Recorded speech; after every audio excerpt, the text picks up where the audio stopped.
ರೈತರು ರೇಷ್ಮೆ ಬೆಳೆ ಹೆಚ್ಚು ಬೆಳೆಸಲು ಹಾಗೂ ಅವರನ್ನು ಉತ್ತೇಜಿಸಲು ರಿಯಾಯಿತಿ ದರದಲ್ಲಿ ಸಲಕರಣೆಗಳನ್ನು ವಿತರಣೆ ಮಾಡುತ್ತಿರುವುದಾಗಿ ಬಾಗೇಪಲ್ಲಿ ಶಾಸಕ ಎಸ್.ಎನ್. ಸುಬ್ಬಾರೆಡ್ಡಿ ಹೇಳಿದರು. ಬಾಗೇಪಲ್ಲಿ ಪಟ್ಟಣದ ರೇಷ್ಮೆ ಇಲಾಖೆಯ ಕಚೇರಿ ಆವರಣದಲ್ಲಿ ರೈತರಿಗೆ ಕಲ್ಟಿವೇಟರ್, ಬುಡ ಕತ್ತರಿಸುವ ಯಂತ್ರ, ಕಳೆ ತೆಗೆಯುವ ಯಂತ್ರ ಹಾಗೂ ಇನ್ನಿತರೆ ಸಲಕರಣೆಗಳನ್ನು 94ಕ್ಕೂ ಹೆಚ್ಚು ಫಲಾನುಭವಿಗಳಿಗೆ ವಿತರಣೆ ಮಾಡಿ ಮಾತನಾಡಿದ ಅವರು, ಸ್ಪ್ರೇಯರ್ಸು, ಆ ಬುಡ ಕಟ್ ಮಾಡೋದು ಎಲ್ಲ ಸಲಕರಣೆಗಳು ರೈತರಿಗೆ ಹೈಯೆಸ್ಟ್ ಸಬ್ಸಿಡಿ, ಅವ್ರು ಮಿನಿಮಮ್ ರೈತರ ವಂತಿಗೆ ಇದೆ. ಈ ಮುಖಾಂತರ ಇವತ್ತು ನಾವು ಸುಮಾರು 95 ಫಲಾನುಭವಿಗಳಿಗೆ ಇವತ್ತು ನಾವು ಕೊಡ್ತಾ ಇದ್ದೀವಿ.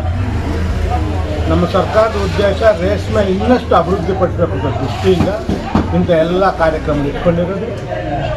ಈಗ ನಾನು ಕೇಳಿದ ಒಂದು 500 ಜನ ಇದ್ದಾರೆ ಬರೀ ನಮ್ಮ ರೇಷ್ಮೆ ಬೆಳೆಯೋದಂತ ಬಾಗೇಪಲ್ಲಿ ತಾಲೂಕಿನಲ್ಲಿ. ಇನ್ನಷ್ಟು ಹೆಚ್ಚಿಗೆ ಮಾಡಬೇಕು, ಇನ್ನೂ ಸರ್ಕಾರ ಸ್ವಲ್ಪ ಕೊಡ್ತೀನಿ ಅಂತ ನಾನು ಇಲಾಖೆಯವ್ರಿಗೆ ಹೇಳಿದ್ದೀನಿ. ಇನ್ನಷ್ಟು ಈ ರೇಷ್ಮೆಯನ್ನು ಅಭಿವೃದ್ಧಿಪಡಿಸೋ ನಿಟ್ಟಿನಲ್ಲಿ ನಾವು ನಮ್ಮ ಅಧಿಕಾರಿಗಳು ಕೆಲಸ ಮಾಡ್ತೀವಿ.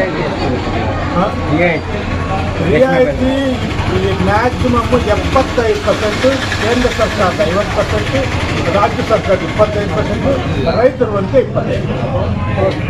ಕಸಬಾ ಹೋಬಳಿಯಲ್ಲಿ ಬಿಸಿಗಾಲ ಸುಮಾರು 4 ಹೆಚ್ಚು ಇವತ್ತು ಕುಡಿಯೋ ನೀರು ಘಟಕಗಳು ಬೇಕೇ ಬೇಕು. ಕಾಶಾಪುರದಲ್ಲೊಂದು ಶುದ್ಧ ನೀರಿನ ಘಟಕ, ಅವಕೋಲ್ಪಲ್ಲಿ ಒಂದು ಶುದ್ಧ ನೀರಿನ ಘಟಕ, ಮತ್ತು ನಮ್ಮ ಹೊಸಗುಡ್ಡೆಯಿಂದ ಮುಂದಕ್ಕೆ ಅಲ್ಲೊಂದು ಪುಲುಗುವಾರಪಲ್ಲಿಯಲ್ಲಿ ಒಂದು ಘಟಕ, ಮತ್ತು ಗೌನ್ಪಲ್ಲಿ 4 ಶುದ್ಧ ಕುಡಿಯುವ ಘಟಕಗಳು ಈ ಪ್ರಾರಂಭ ಮಾಡಿ ಇಲ್ಲಿಗೆ ಬಂದಿದ್ದೀವಿ. ಮತ್ತು ರೇಷ್ಮೆ ಇಲಾಖೆ ಸಲಕರಣೆಗಳು ಕೊಟ್ಟಿದ್ದೀವಿ. ಖಂಡಿತವಾಗೂ ಸರ್ಕಾರದ ಸಿಗುವಂಥ ಸೌಲಭ್ಯ ರೈತರಾಗಿ ನೇರವಾಗಿ ಕೊಡಿಸೋದು ನನ್ನ ಜವಾಬ್ದಾರಿ. ನಮ್ಮ ಸರ್ಕಾರ ರೇಷ್ಮೆ ಬೆಳೆಯನ್ನು ಅಭಿವೃದ್ಧಿಪಡಿಸಲು ರೈತರಿಗೆ ರಿಯಾಯಿತಿ ದರದಲ್ಲಿ, ಅಂದರೆ ಕೇಂದ್ರ ಸರ್ಕಾರದ ವತಿಯಿಂದ 50%, ರಾಜ್ಯ ಸರ್ಕಾರದಿಂದ 25% ಹಣ ನೀಡುತ್ತೆ. ರೈತರು 25% ಹಣ ಹಾಕಿಕೊಂಡು ಯಂತ್ರಗಳನ್ನು ಖರೀದಿ ಮಾಡಬಹುದು.